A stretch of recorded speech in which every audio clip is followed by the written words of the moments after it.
మనం స్వర్గం అనగానే మనందరి మనసుల్లో ఒకే ఒక చిత్రం మెదులుతుంది. అదేంటంటే మేఘాలపైన ఎక్కడో దూరంగా ఉండే ఒక ప్రశాంతమైన ప్రదేశం, అక్కడ దేవుడుంటాడని. కాని ఇక్కడొక ఆసక్తికరమైన విషయముంది. బైబిల్ చాలాసార్లు ఒక్క స్వర్గం గురించి కాదు, బహువచనంలో అంటే ఆకాశాలు అని మాట్లాడుతుంది. సరే, దీని గురించే ఇప్పుడు చూద్దాం. బైబిల్ పదే పదే ఆకాశాలు అని చెప్తుంటే మన ఆలోచన మాత్రం ఎప్పుడూ ఒకే స్వర్గం వైపు ఎందుకు వెళ్తుంది? ఈ ప్రశ్న మనకున్న కొన్ని ఐడియాలను ఛాలెంజ్ చేస్తుంది కదా. అసలు విషయమేంటో తెలుసుకోవాలనే ఆసక్తిని రేకెత్తిస్తుంది. చూడండి, ఒకవైపేమో మనకు తెలిసిన సింపుల్ ఐడియా, మేఘాలపైన ఉండే ఒకే ఒక స్వర్గం. కాని మరోవైపు బైబిల్ ఏం చెప్తోందంటే వేర్వేరు పనుల కోసం పొరలు పొరలుగా ఉన్న రాజ్యాలున్నాయని. అంటే మన ఊహకు గ్రంథం నిజంగా చెప్పేదానికి మధ్య ఎంత తేడా ఉందో చూడండి. ఈ ఐడియాకి మూలం ఎక్కడుందంటే బైబిల్లోని మొదటి వచనంలోనే ఉంది. ఆది అందు దేవుడు ఆకాశములను సృష్టించెను అంటుంది కదా. అక్కడ వాడిన హీబ్రూ పదం షమాయిం. దాని అర్థమే ఆకాశాలు అంటే ప్లూరల్ అన్నమాట. ఆ అయిం అనే సౌండ్ ఒకటి కంటే ఎక్కువున్నాయని సూచిస్తుంది. అంటే ఇది ఏదో కవిత్వం కోసం వాడింది కాదు, అది ఒక ఖచ్చితమైన వర్ణన. సరే, ఇది పాత నిబంధన సంగతి. మరి కొత్త నిబంధనలో ఏముంది? అక్కడ కూడా ఇదే కంటిన్యూ అయింది. గ్రీకులో ఔరానోస్ అనే పదం వాడారు. దీన్ని కూడా తరచుగా ఔరానోయ్ అని ప్లూరల్లోనే వాడారు.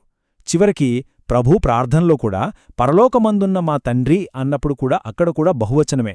అంటే యేసుకు అపోస్తలులకు కూడా ఈ పొరల పొరలుగా ఉన్న ప్రపంచమనే ఐడియా చాలా కామన్ అని అర్థమవుతుంది.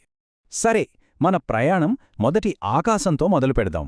అదేంటంటే మనం ప్రతిరోజూ చూసే ఆకాశం, మన కళ్లకు కనిపించే ఈ భౌతిక ప్రపంచం అన్నమాట.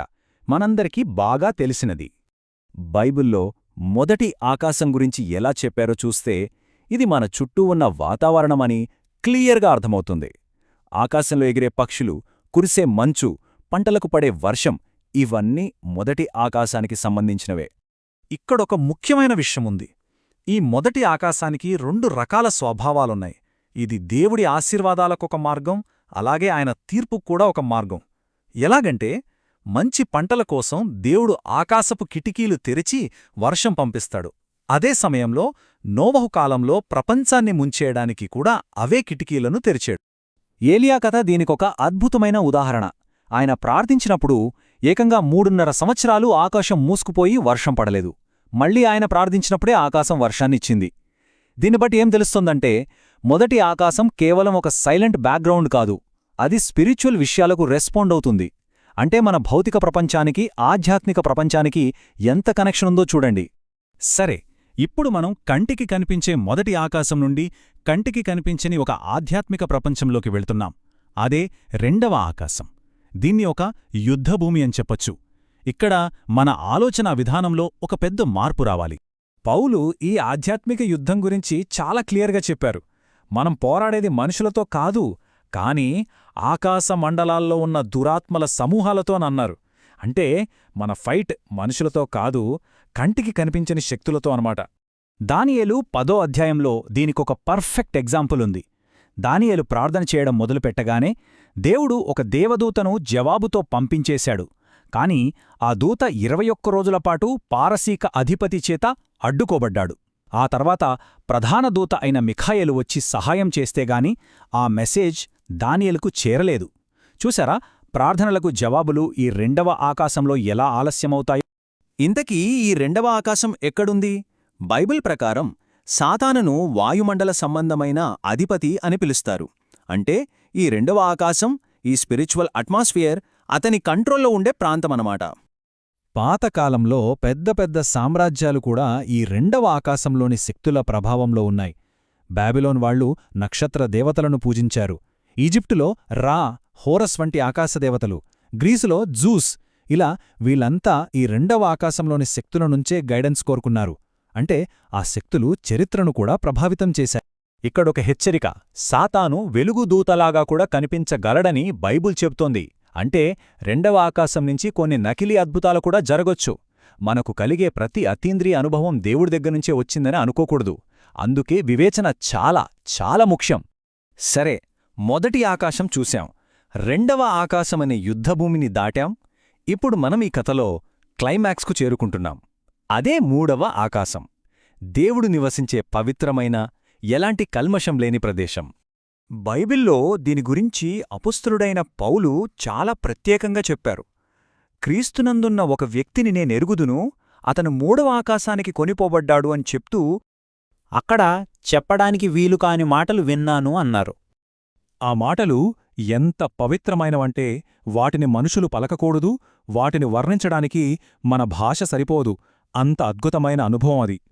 అసలు ఈ మూడవ ఆకాశం ఎలా ఉంటుంది? ఇది సర్వాధికారానికి కేంద్రం. దీన్ని ఎవ్వరూ కదిలించలేరు. ఇది ఎప్పటికీ కలుషితం కాదు.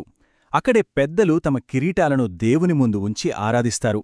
అక్కడ్నుంచే క్రీస్తు మనకోసం విజ్ఞాపన చేస్తారు. ముఖ్యంగా అక్కడికి మన ప్రయత్నంతో వెళ్లలేం, దేవుడు పిలిస్తేనే వెళ్లగలం. రెండవ ఆకాశంలో జరిగే గొడవలకు ఇక్కడి ప్రశాంతతకు ఎంత తేడా ఉందో కదా. సరే, ఇప్పుడు మనం ముగింపుకు వస్తున్నాం. ఇప్పటిదాకా చూసిన ఈ 3 వేర్వేరు ఆకాశాలను కలిపి చూస్తే ఈ ఐడియా మన ప్రాక్టికల్ లైఫ్కి ఎలా ఉపయోగపడుతుందో ఇప్పుడు చూద్దాం. ఓకే, ఒక్కసారి క్విక్గా రీక్యాప్ చేద్దాం.